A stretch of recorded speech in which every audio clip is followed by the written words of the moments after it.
Oil যেখানে oil সেখানে America. আমাদের প্রতিবেশী দেশ বাংলাদেশ, বাঁশ আর ঝাঁটা এই দুটো তাদের অস্ত্র, এবং তারা মনে করে যে ব্যাস এই দুটো যদি থাকে তারা সব কিছু করতে পারবে। তারা ওখান থেকে বাঁশ ছুড়ে দিল আর এখানে এসে সেটা বোম আকারে নিয়ে ফেটে পুরোপুরি ভারী টুকরো হয়ে যাবে। নমস্কার, আপনারা হয়তো জেনে গেছেন রিসেন্টলি একটা ঘটনা পুরো জিও পলিটিক্সকে নাড়িয়ে দিয়েছে। রিসেন্টলি আমেরিকা ভেনিজুয়েলার উপর অ্যাটাক করে সে দেশের প্রেসিডেন্ট নিকোলাস মাদুরোকে অ্যারেস্ট এবং তার ওয়াইফকে দুজনকে অ্যারেস্ট করে আমেরিকাতে নিয়ে এসছে, যা পুরো ওয়ার্ল্ডের জিও পলিটিক্সকে এক প্রকার নাড়িয়ে দিয়েছে বললেই বলা যেতে পারে।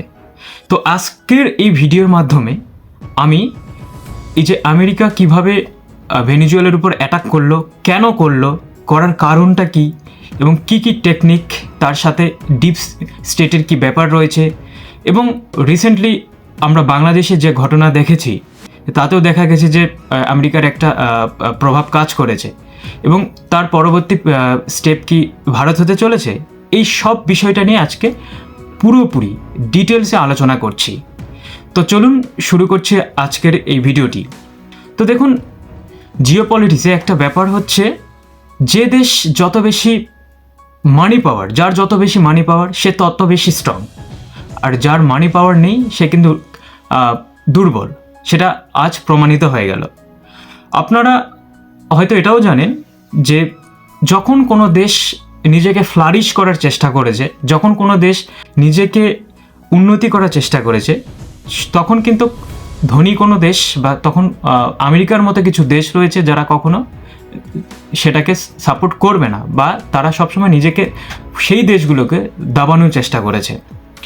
আমি একটু ইতিহাসটা ঘেঁটে দেখছি যে 2006 সাল নাগাদ সাদ্দাম হোসেনকে ফাঁসি দেওয়া হয়। সেটার মূল কারণ ছিল আমেরিকা ইরাকের যে ক্রুড অয়েলের রিজার্ভ সেটাকে পুরো কন্ট্রোল করতে চেয়েছিল। ঠিক আজকে এই 2026-এ শুরুতে ভেনিজুয়েলার উপর যা করলো আমেরিকা, তার সেই অতীতের সেই ঘটনা আবার মনে পড়ছে।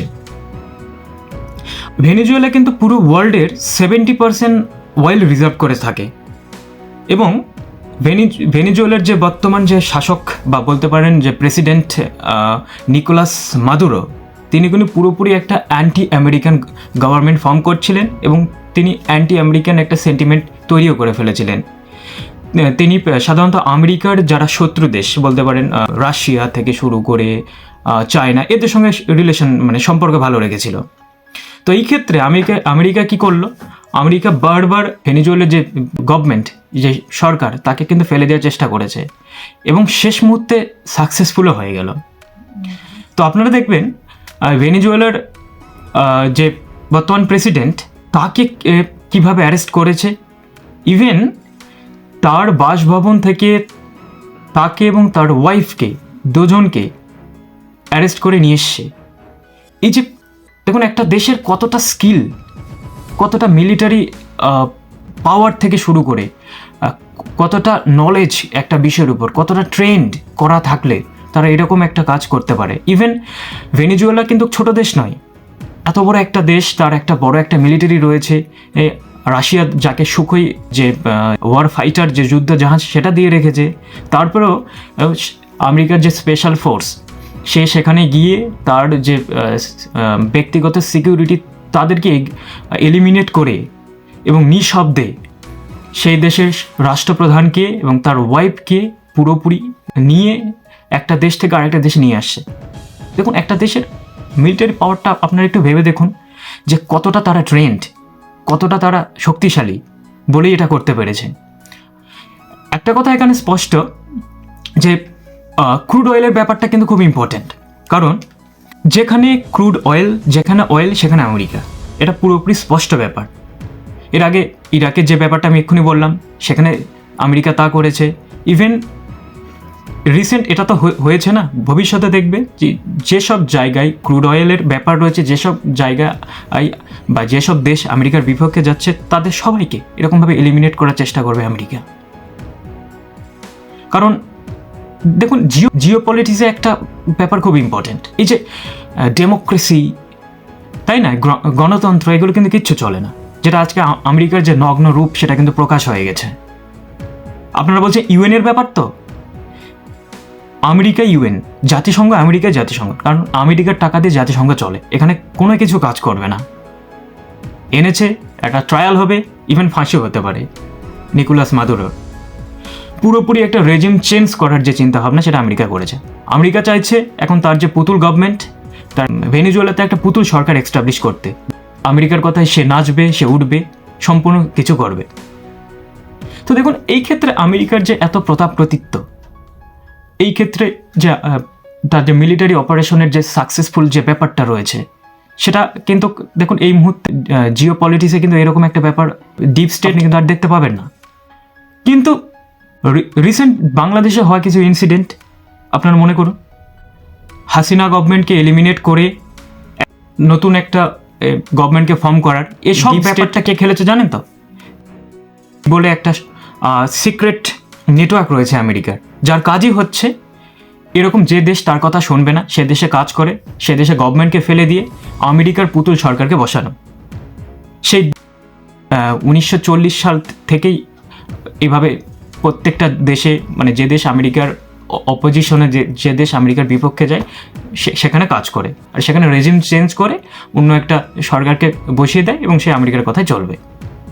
যা বাংলাদেশে হয়েছে, বাংলাদেশে যে ছাত্র আন্দোলন দেখতে পেয়েছেন, তাতে কিন্তু ডিপ স্টেট একটা গুরুত্বপূর্ণ ভূমিকা পালন করেছে, যার কারণে কিন্তু ইউনিসের মতো একজনকে এনে বেশ ভাষণ টাষণ দিয়ে একটা মুখ করে তাকে সরকারে ফর্ম করানো হয়েছে। আমেরিকা কিন্তু করতে পেরেছে। এই যে দেখুন, আমি জাস্ট এই ভিডিওতে এটাই বলতে চাইছি যে আমেরিকার এখানে তার যে টেকনোলজি, তার যে মিলিটারি ট্রেন্ড কতটা উন্নত। কিন্তু আরেকটা দেশ রয়েছে আমাদের প্রতিবেশী দেশ বাংলাদেশ। বাংলাদেশের বন্ধুরা মনে করে যে না, এসবের কিচ্ছু প্রয়োজন নেই। তারা কি করতে চায়? তারা বাঁশ হাতে পুরো ভারতবর্ষ দখল করতে চায়। তারা বাঁশ হাতে পুরো চিকেন নেক দখল করতে চায়। তারা বাঁশ হাতে পশ্চিমবঙ্গ দখল করতে চায়। তারা বাঁশ হাতে ভারতকে টুকরো টুকরো করতে চায়। তারা ওই বাঁশ দিয়ে সব কিছু পারবে, তারা তাই মনে করে।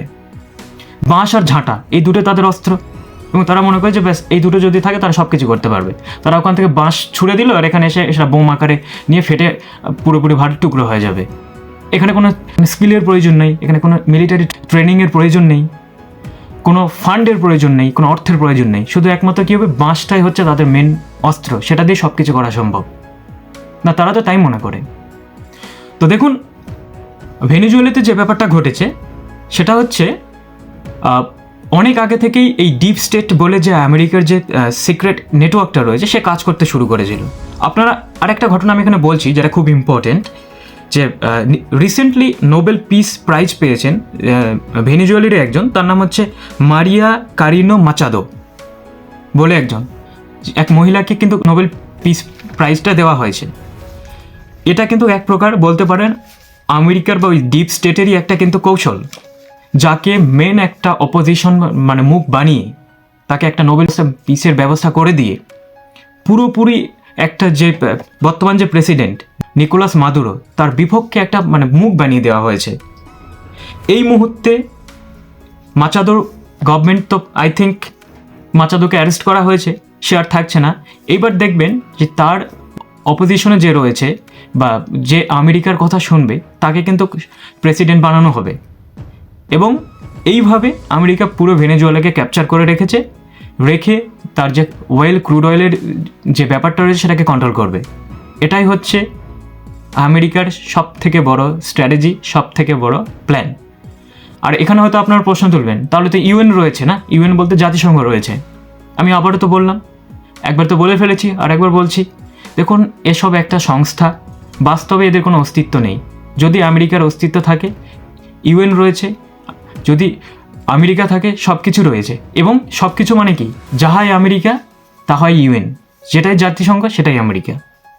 আর যদি আমেরিকা ফান্ড না দেয় তো এসব কোনো সংস্থা চলবে না। সুতরাং এসব নামে একটা সংস্থা, এরা বাস্তবে কোনো কিছু ঠিক করতেও পারবে না, কোনো কিছু অ্যাকশনও নিতে পারবে না। তো এবার আপনারা হয়তো কোশ্চেন করবেন, তাহলে বাংলাদেশে এরকম একটা সিচুয়েশন তৈরি হয়েছিল যাতে হাসিনা গভর্নমেন্ট পড়ে গেছে এবং একটা গভর্নমেন্ট এখন ফর্ম হয়ে আছে, সেটা কিন্তু প্ল্যান কিন্তু সেই ডিপ স্টেট বা আমেরিকার যে সিক্রেট নেটওয়ার্কটা সেই কিন্তু করেছে এবং সাকসেসফুল হয়েছে। তাহলে কি পরের ধাপ ইন্ডিয়া হতে চলেছে? দেখুন, আমি এখানে একটা জিনিস ক্লিয়ার করে দিতে চাইছি। ভারতবর্ষ একটা কিন্তু আমাদের দেশে কী রয়েছে বলুন তো, ফেডারেলিজমের ব্যবস্থা রয়েছে, একটা ফেডারেল স্ট্রাকচার রয়েছে। কম বেশি আমাদের দেশে সবার মধ্যে একটা জিও পলিটিক্সের যে জ্ঞান সেটা কিন্তু রয়েছে। এর আগে আমেরিকা অনেকবার এই যে ডিপ স্টেট বলে যে সিক্রেট এজেন্সি, সে অনেকবার চেষ্টা করেছে যে আমাদের যে গভর্নমেন্ট তাকে ফেলে দেওয়ার, কিন্তু পারেনি। কেন বলুন তো? যে স্ট্রং অপোজিশন, তাকে আপনি যতই টাকা পয়সা দিন না, যতই আপনি লোভ দেখেন না, আমাদের দেশের একটা সবথেকে বড় একটা ব্যাপার হচ্ছে অত্যধিক আমরা দেশপ্রেমী। যদি এরকম একটা মানে ন্যাশনাল সেন্টিমেন্টের ব্যাপার আসে, তখন কিন্তু আমরা সবাই এক হয়ে যাই। আপনারা দেখবেন যে বাংলাদেশের চলমান পরিস্থিতি বা পাকিস্তানের সেই অপারেশন সিন্দুরের মধ্যে প্রত্যেকটা অপোজিশন, প্রত্যেকটা বিরোধী দল কিন্তু হচ্ছে একজোট হয়েছে এবং তারা বলেছে যে যা সেন্ট্রাল গভর্নমেন্ট যা ডিসিশন নেবে সেটাই ফাইনাল, আমরা পক্ষে রয়েছি। তো এই কারণে এই যে একটা স্ট্রং একটা অপোজিশন থেকে শুরু করে মানুষের মধ্যে একটা জিও পলিটিক্সের একটা কম বেশি ধারণা রয়েছে, সবার মধ্যে একটা ন্যাশনালিজমের ব্যাপার রয়েছে।